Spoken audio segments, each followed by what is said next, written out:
Hello, welcome to the self-learning platform by Dr. Sushma Singh. Today in Unit 9 Sovereignty, we are going to start our lecture with topic Sovereignty and International Law. International law has also affected the sovereignty of the state. This is clear from the following. By state sovereignty, we mean the right of the state to act independently and under no explicit influence of any other foreign government.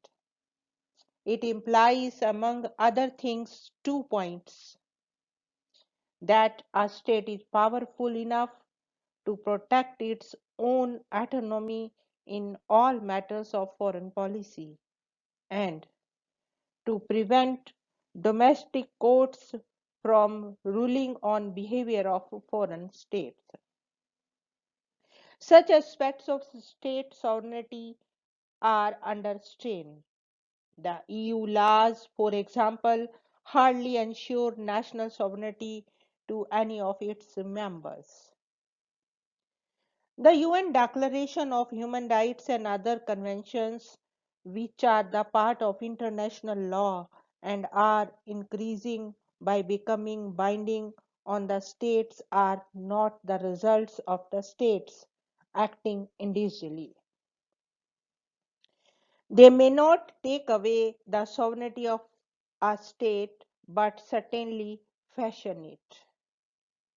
The European Convention for the Protection of Human Rights and Fundamental Rights is a typical case which does not fit in the framework of sovereignty.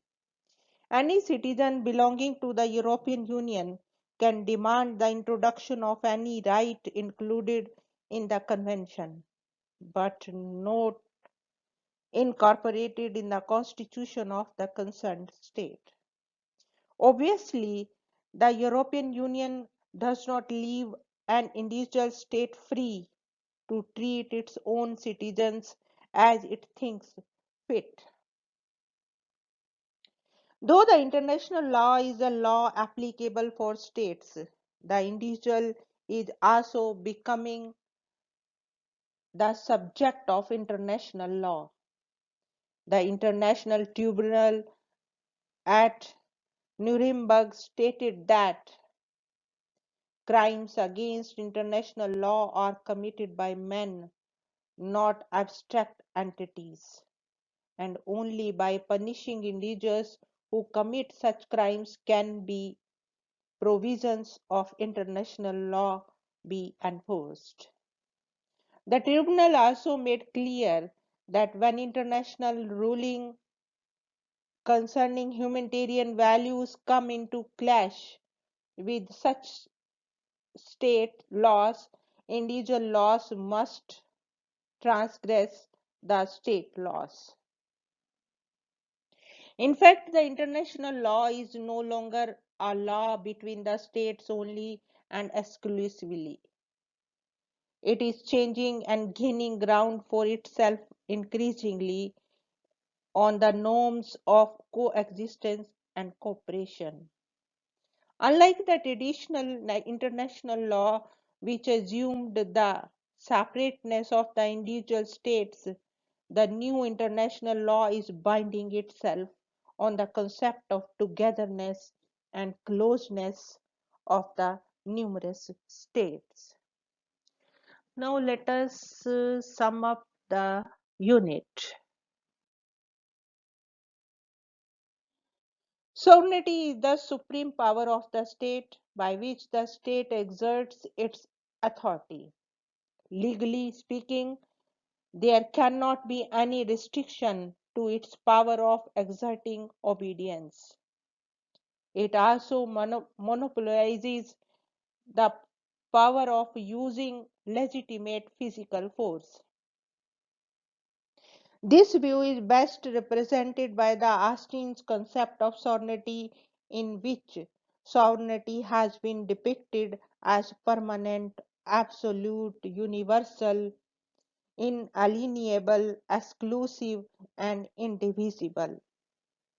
The state essentially functions on the basis of this doctrine only.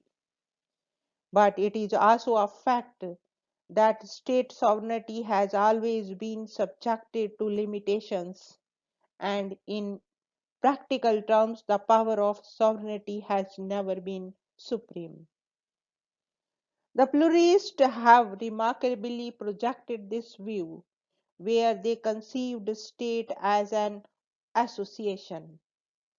They argued for a limited state and division of sovereign powers between the state and other associations. Though legally the pluralistic views cannot be acceptable politically and socially, they are very attractive since they depict modern democratic ideas. It is also a fact that time is changing very rapidly, and theoretically, the concept of state sovereignty still exists. But very important inroads have been made, especially since globalization has curtailed the effectiveness of the state supreme power. Here we want to wind up today's lecture, and we have come to the end of the unit. Thank you so much for your attention.